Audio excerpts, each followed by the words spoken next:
Aujourd'hui, j'achète un tractopelle.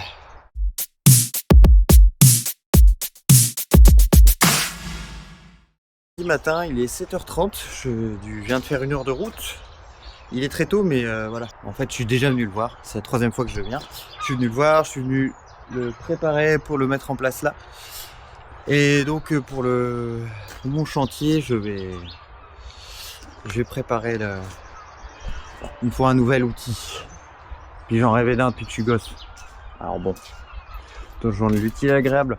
Je vous le présenterai un petit peu plus en détail un peu plus tard, parce que là j'ai 2-3 trucs à préparer vite fait avant l'arrivée du transporteur qui doit arriver dans 30 minutes. Donc je dois lui changer de batterie, faire le plein, sangler les godets pour pas qu'il se barre sur la route. Voilà, parce qu'il a un problème de direction, donc à charger ça va pas être des plus marrants. Ça devrait bien se passer. Si on soulève les roues avec le godet, les roues tournent, mais en charge ils tournent pas. Donc voilà. Je vous retrouve un peu plus tard.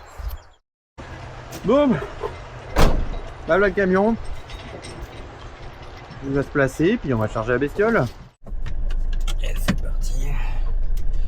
Qu'est-ce qu'on a à côté de nous? Qu'est-ce qu'on a à côté de nous? Ça peut tout casser parce que je suis en train de m'énerver. Ah, donc voilà, il est chargé. Il s'est chargé impeccablement hein, parce que la direction était pétée. Mais... Donc là il y a le tractopelle qui suit et puis bah moi je prends les devants. Faut que j'achète de l'huile sur la route parce que je passe devant. J'essaie de me mouiller un petit peu. Sur le chantier, sa robe jaune lui, une symphonie de puissance, de bruit. Mon tractopelle, ma nouvelle passion. Je redessine la surface avec précision. C'est bon, c'est arrivé. Bon, maintenant on aura le temps de faire le tour de la bête. Parce que ce matin c'était un peu de speed. Mais du coup on va pouvoir se faire un petit tour. Donc voilà, présentation. C'est un tractopelle de marque FAI qui est inconnu au bataillon parce qu'elle n'existe plus. FAI 266D, alors là c'est vite fait l'écrit sur la porte, voilà. C'est une marque qui a été rachetée par Komatsu maintenant. Et on reconnaît bien la géométrie du godet là, les deux vérins. En fait le vérin de levage il est là, le vérin de cavage il est au-dessus et il y a une biellette. Ce qui fait qu'au bout du bras il n'y a pas de vérin. S'il y a des cailloux qui tombent dessus, ça évite de les bousiller. Voilà, je vous présente le Carlos également, qui fait beaucoup de vues sur internet. Donc je l'ai rajouté sur ma vidéo pour que vous vous abonnez à ma chaîne et puis que vous mettez des likes pour le Carlos. Mais bon, pour ceux qui préfèrent les tractopelles, parce que bon les chats c'est cool mais ça vaut pas un tractopelle quand même. Donc c'est un moteur Perkins là-dessus, ça fait 110 chevaux, c'est un moteur turbo, donc c'est top. Voilà, la rétro, on fait un peu le tour, donc globalement ça va. Alors je l'ai acheté parce qu'il avait un problème de direction. Les roues ne tournaient pas sans soulever le chargeur, elles n'avaient pas de force pour tourner. Donc on va essayer de résoudre ça. Voilà, il y a une fuite sur le vérin de la rétro, l'orientation là, celui de gauche. Je pense que je vais faire celui de droite en même temps, mais il fuit pas mal d'huile, donc bon ça j'aime. Voilà. Je laisse pas des fuites comme ça parce que sinon quand tu bosses avec tu fais pas. Sur la direction, bah on a des petites fuites. Moteur nickel, j'ai dû lui changer la batterie, refaire la masse. Bon pour l'instant c'est provisoire, c'était pour pouvoir le charger, le transporter. Ensuite voilà, on a à l'avant, donc il était livré avec un chat, non, avec 2 godets, enfin 3 godets, un de curage derrière, un godet de terrassement et un godet de tranchée. Donc que je vais réviser aussi. Bah, il manque des dents surtout, les joues ça a l'air d'aller, les godets ont déjà été rafistolés, mais celui-là en fait c'est pas des dents, c'est des porte-dents. Là il y a des dents et là bah là il en manque 2. Donc je suis en train d'essayer de voir avec sur les groupes Facebook quel modèle de dent c'est. Si quelqu'un reconnaît ce modèle de dent et pourrait m'aider à l'identifier, ça serait chouette, que je commande pas des merdes qui se montent pas. Et alors, et très excellente surprise ce matin au chargement, c'est que donc la direction elle fonctionnait pas. Donc voilà, ici il y a une belle fuite hein, qui coule. En fait, sur ce modèle, c'est une pompe auxiliaire qui est là. Et en fait, il y a un réservoir. Ça fallait deviner que c'est un réservoir. Donc ce matin, j'ai remis de l'huile, mais juste avant que le camion il arrive. Et la direction, là, elle marche nickel. Elle marche nickel. Alors qu'avant, on tournait le volant dans le vide. Il fallait soulever le godet. Donc, peut-être c'était juste un manque d'huile. Je pense qu'il y a la fuite à réparer, mais a priori, c'est que ça. Donc, c'est chouette. Ça serait très bien que ce soit que ça. Je croise les doigts. Donc là, il va avoir le droit à un bon coup de Karcher. Parce que bon, il est dégueulasse, c'est tout vermoulu. On va essayer de bien nettoyer ça, enlever toute la graisse pour voir les fuites. Les nouvelles fuites, oui, il va y en avoir. J'ai deux flexibles inversés parce que le vérin de levage, je sais plus comment on appelle cette partie. Le vérin là, en fait, si les commandes sont inversées, c'est-à-dire quand on pousse, il lève. Et c'est ultra dangereux.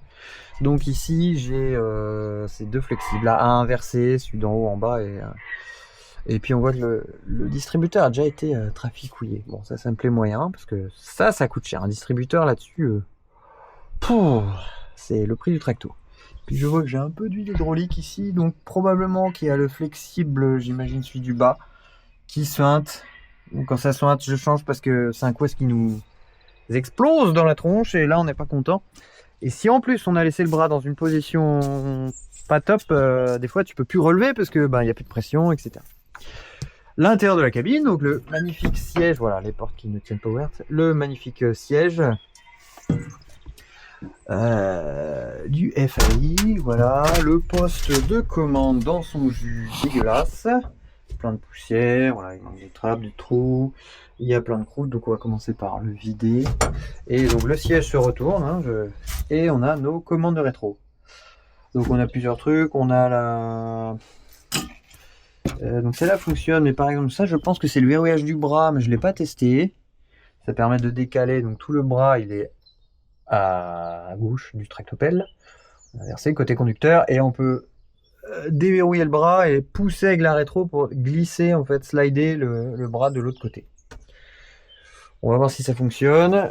Et par exemple, j'ai pas l'accélérateur et l'accélérateur stationnaire il est pété, le frein à main il est pété, le compteur d'instruments j'ai pas fait gaffe, mais je crois qu'il n'y a rien qui marche. Donc à vérifier. Il y a même une prise d'allume-cigare qui doit être pétée sans doute. Et gros point aussi, j'ai la tirette d'arrêt. Pour arrêter le moteur, ça marche pas. Donc il faut aller le chatouiller à la main, faut aller toucher la pompe à injection pour couper le moteur. L'essuie-glace là, il fonctionne. Magnifique. Donc voilà un petit peu la découverte de la bestiole. J'espère que je vous ferai pas 150 vidéos pour vous expliquer comment je le répare parce que ça voudrait dire que c'était une merde.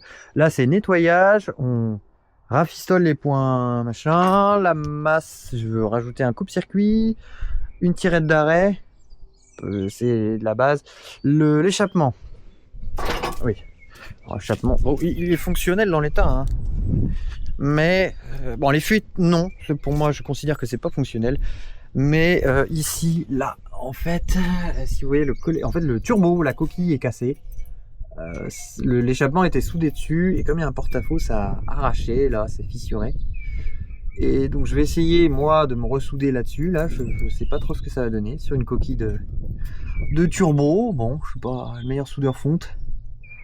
On va espérer que ça fonctionne.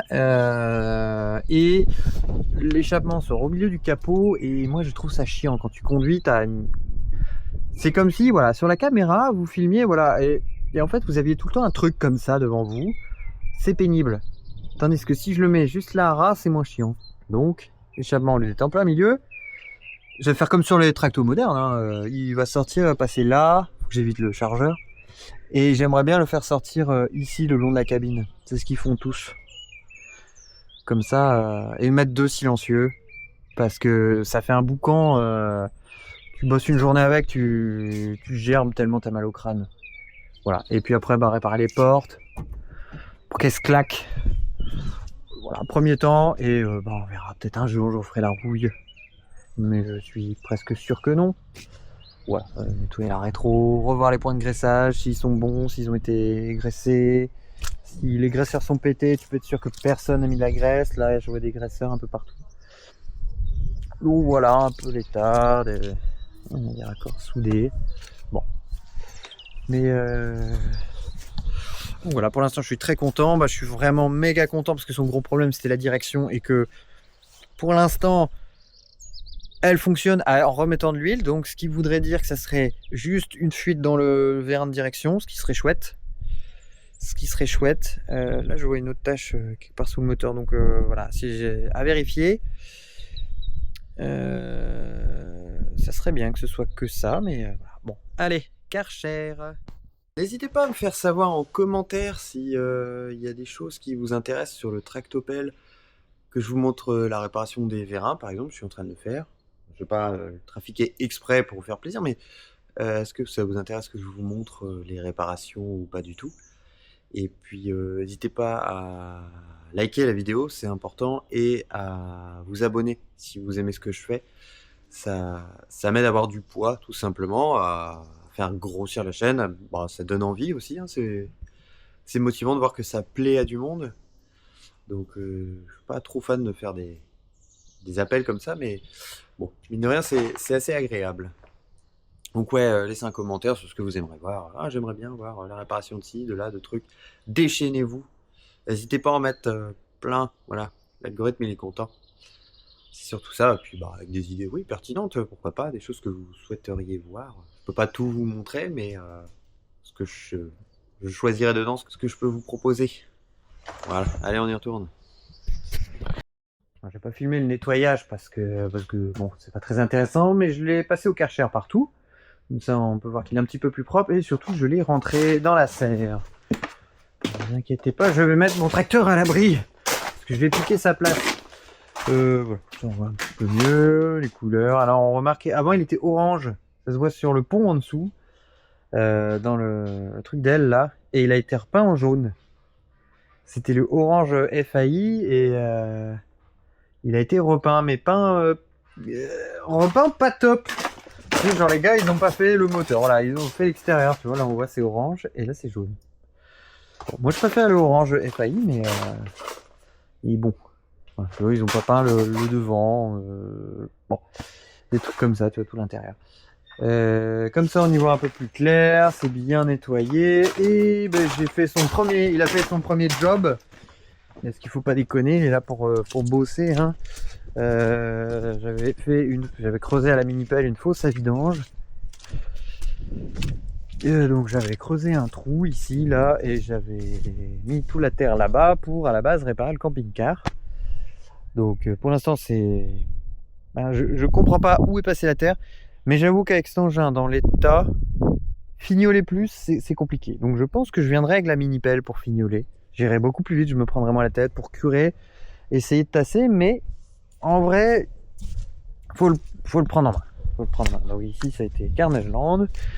On a vidé des réservoirs de plein de Karcher. J'ai passé 3 heures à le nettoyer.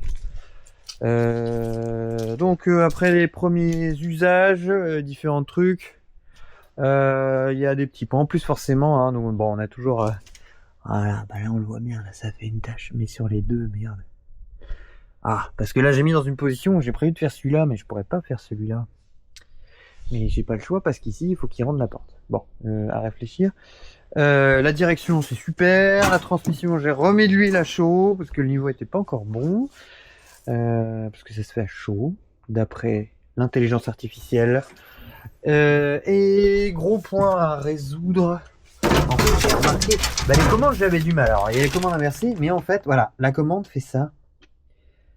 En fait, c'est pas normal. Elle est censée être là. Parce que quand on fait ce mouvement-là, on a une commande. Et quand on fait droite, gauche, on a une autre. Sauf que là, quand je fais droite, il veut tourner. Et du coup, ça donne des... on n'a pas la vraie commande, quoi. Donc il y a tout ce jeu-là à supprimer, en fait. Il faudrait que ma manette soit là, quoi.